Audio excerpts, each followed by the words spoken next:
Você acha que as eleições municipais mudam alguma coisa nesse quadro, principalmente você falando que a solução pode passar pelas eleições de 2026? Muda. E daí antecipo aqui, a gente falou nesse podcast, falamos em relatório, falamos em newsletter, que caminhava para uma desnutrição do partido incumbente no governo federal, no âmbito municipal, e um aumento de espaço dos partidos de centro, centro-direita e direita. Foi o que aconteceu. Isso se materializou. Então, eu não gosto dessa terminologia de cravar, mas a gente cravou isso aqui e deu certo. É verdade, A você gente falou disso aqui no podcast. antecipamos exatamente isso. Falamos da corrida eleitoral paulista, que era tudo favorável ao incumbente, apesar da presença de um fator, né, inesperado nas eleições que estava ameaçando dividir a direita, mas no final deu o caminho natural, que seria Ricardo Nunes e Boulos, daí converge para a reeleição do Ricardo Nunes, fortalece o Tarcísio. eh, for- quem são os grandes vencedores? Né? Os partidos de centro, de direita, o PSD do Gilberto Kassab, o Tarcísio de Freitas, como um grande nome, criou, né, sustentou o Ricardo Nunes nas costas, né, dobrou a aposta quando todo mundo ameaçou pular do barco. Então são vencedores e são boas sinalizações para o que pode vir para 2026, no sentido de que nós temos boas lideranças pró-mercado. E aqui, pessoal, né, numa ideia de que a gente tem observado que, para a nossa dinâmica, que o fiscal é muito importante e lideranças pró-mercado dialogam melhor com a realidade de responsabilidade fiscal brasileira. Ponto final. A gente tem o Caiado, a gente tem o Ratinho Júnior, a gente tem o Romeu Zema e a gente tem o Tarcísio de Freitas. Né? Sugiro a leitura da peça relacionada com a fala do André Esteves em Nova York, que foi publicado no Brasil Journal. Ele Muito bom. falando também dessa visão que está num caminho em que pode se convergir, porque o governo está numa situação em que ele vê o próprio partido desnutrido, né, não consegue crescer. Os partidos da oposição, que seriam oposição, estão no governo, né, mas podem fazer frente a ele, né, porque não concordam com as pautas progressistas, têm outras ideias de país, ah, colocam ele numa situação pressionada, ele toma um calor, né, porque na volta das eleições ele vai precisar negociar muitos temas que estão na pauta do Congresso, eles vai precisar desses partidos, porque eles vão estar articulando a base para a eleição de 2026, que pode ter um resultado aprofundando o que já foi 2022, em que os partidos de oposição tomaram o Congresso de maneira mais aprofundada e o governo ficou um governo de minoria, Até basicamente. teve o rally do Congresso é de direita, né. Perfeitamente. E é uma coisa que blinda ainda essa percepção, Sim. entende? Então, tudo isso para dizer o seguinte: as eleições municipais mudam o jogo necessariamente? As eleições municipais não mudam o jogo, mas elas são uma bela sinalização. E a sinalização foi positiva nesse sentido. Sabe uma coisa que eu penso? Se esse resultado, né, essa vamos colocar aqui entre muitas aspas, essa vitória da direita e da centro-direita nas eleições municipais, se isso não geraria um efeito rebote do governo de situação radicalizar para o outro lado, do populismo, do gasto, para tentar reverter essa perda de popularidade da esquerda ou da centro-esquerda. O que que você acha? Isso seria verdade numa gestão Dilma. O Lula não é a Dilma, por exemplo. Poderia ser verdade. Eu não sei o que ela tomaria de decisão.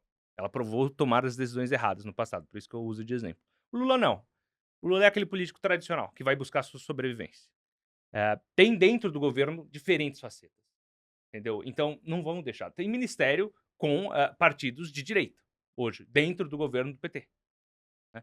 Ah, mas é do centrão. Tudo bem, mas é um perfil de partido que tem personalidades ao redor do Brasil, predominantemente de direita. Então a gente converge para uma noção na qual o governo vai ter que endereçar, porque senão Lula 3 vira rapidamente Dilma, né, 2. E que daí a gente sabe o desfecho. Ah, foi o impeachment, duvido que aconteça, né? Até mesmo porque seria um desgaste muito grande. A gente já viu, já viveu isso mais de uma É, vez. Então é um desgaste muito grande para o mercado. Mas eh, me parece que ele fica mais numa situação de endereçar a situação, e buscando a caminhar sua para o própria e centro, talvez. convergir para o centro. Convergir para o centro, principalmente se ele buscar uma reeleição em 2026. O Lula vai querer uma reeleição? Hoje ele pode querer, mas ele já vai ter uma idade mais avançada. A gente viu o que aconteceu com o Joe Biden recentemente. Né? Muita gente que está acompanhando de pertinho, a gente está acompanhando aqui, mas quem está lá no meio, né, das eleições americanas, fala pra gente, a gente conversa direto com o pessoal. eh, Olha, do jeito que está caminhando, a Câmara vai convergir para o centro, se ela ganhar. Se ela ganhar, ela converge para o centro totalmente, porque ela vai buscar a sua própria reeleição. Um governo que vai buscar a sua reeleição, num ambiente como esse, vai convergir para o centro, ele não vai conseguir ser de esquerda. E quando eu digo ser de esquerda, é não conversar tanto com a realidade pró-mercado, de desregulamentar, tornar as regras mais transparentes, uma institucionalidade boa, positiva, em que você tenha um ambiente de negócios promissor, em que você dê previsibilidade para o mercado, em que você coloque as regras na mesa de maneira clara e igual para todos. Assim, uma dinâmica positiva, aos modos daquele rally que a gente teve de 16 a 19, antes da pandemia, que foi Sim, uma mudança do pêndulo político, né? Lembrando que a gente vem desde 2016 com eleições municipais, em que o pêndulo político mostra uma personalidade do eleitor brasileiro que converge mais com essas ideias de centro e de direita. E daí o mercado acaba gostando disso porque dialoga melhor, não necessariamente sempre, tá? Porque tem ideias populistas não tão boas para o mercado também nos espectros mais extremistas do outro lado, mas dialogaria melhor, então o mercado reage melhor. Então, desde 2016 a gente vem observando essa desnutrição constante, porque e do outro lado, né, a gente consegue observar que existe uma formação de lideranças positivas que poderiam ser competitivas em 2026. quer dizer, nessa tendência 2022 teria sido mais uma exceção do que no sentido de se eleger um governo de esquerda, né, teria É, sido mais uma exceção a essa tendência do foi eleitorado o de antibolsonarismo. é, Tem duas coisas. Tinha o antibolsonarismo e tem uma coisa que se verifica, no mundo, que é o sentimento anti-incumbente. E diante de uma população polarizada, quando alguém chega no poder, ela já tem 50% da população contra ele. Não é nem que tá: "Ah, não, vamos dar o benefício da dúvida". Não, é contra, não gosto. 50%. sim, E isso gera, né, por isso que estão falando da morte do centro político ao redor do mundo, né, diminuiu, essa moderação, que foi muito clássica ali nos anos 90, início dos anos 2000, que foi um período de muita prosperidade econômica, mas que agora ganhou espaço outras facetas políticas. E na minha concepção, assim, é essa a grande mensagem. O Lula, não sei se sacou isso, talvez comece a sacar agora, espero. Não foi ele que ganhou a eleição, né, ele tem uma coisa muito personificada nele, mas foi um sentimento de rejeição. Né, num sim, segundo turno, lembrando aqui, é super importante, né, num segundo turno, é sempre importante o candidato ter menos rejeição. Quem tem menos rejeição no segundo turno, principalmente num universo polarizado, ganha. É por isso que aqui em São Paulo a gente conversou sobre a Sabesp, a chance eventual de uma mentalidade anti-privatização da Sabesp ganhar, passava pela rejeição do candidato que se opusesse a ele, que seria, por exemplo, qual era o grande sonho do Boulos, né? Que o Marçal fosse para o segundo turno, porque daí ele poderia trabalhar a rejeição do cara.